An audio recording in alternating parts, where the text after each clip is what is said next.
Here is something that should bother you more than it does. Hinata Hyuga watched Naruto Uzumaki from the time they were children.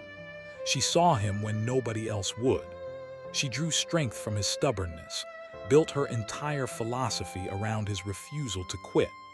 And for almost the entire run of Naruto, the story treated that devotion like wallpaper. Think about what the show actually gave her.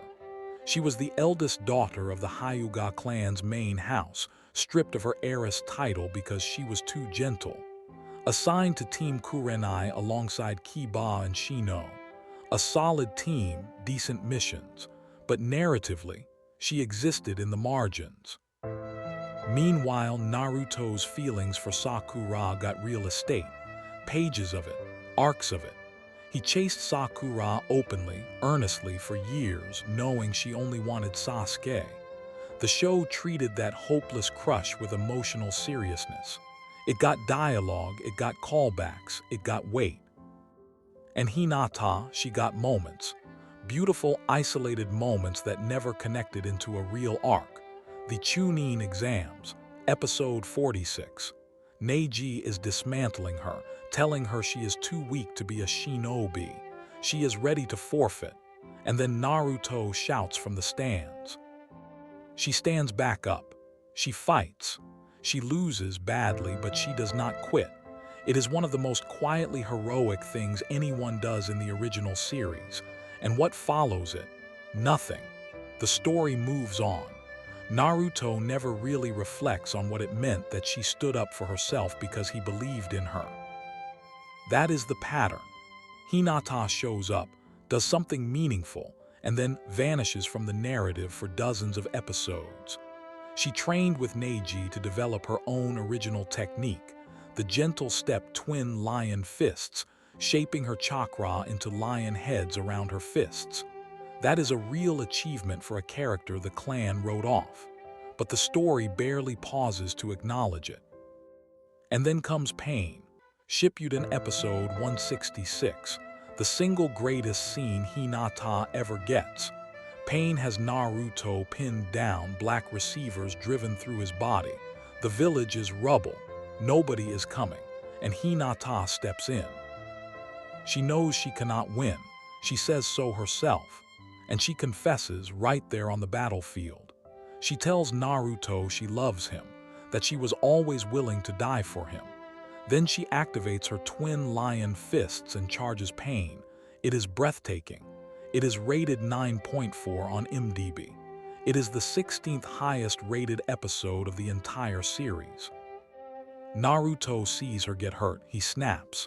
The 9 tails takes over, 6 tails, then more. He goes further than he has ever gone, and that reaction is real. It matters, but here is the thing. One explosive reaction does not equal recognition. It proves he cares. It does not prove he sees her.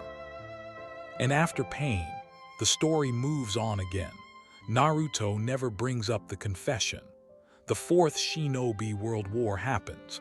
Hundreds of episodes. And Hinata's feelings sit in a drawer, unaddressed, while the plot deals with everything else. It takes a movie to finish the job. The last, Naruto the Movie, set 2 years after the war. Hinata spends the film knitting a red scarf for Naruto, a replacement for one he wore as a child. It is a beautiful detail, but it also tells you everything. The main series could not be bothered to resolve its own love story. They had to bolt on a feature film to do what 700 chapters did not. And Kishimoto has admitted something fascinating in interviews. He planned Naruto and Hinata to end up together from the beginning. He said Hinata always supported Naruto, even before Iruka did, and that is what made her special. He knew. He always knew. And he still wrote her into the margins for 15 years of serialization. That is the real frustration. The issue was never the ending. Naruto and Hinata together makes sense. The issue is that the deepest, most consistent love any character in this series ever offered was treated as an afterthought. A devotion that asks for nothing should not be answered with nothing for most of the story. Naruto's fixation on Sakura, a love he himself knew was hopeless, got pages and arcs and emotional seriousness. Hinata got one transcendent scene and a time-skip wedding that was never even shown on screen. Being chosen at the end is not the same as being truly seen. And Hinata, of all people, had earned the latter. She did not need a different ending.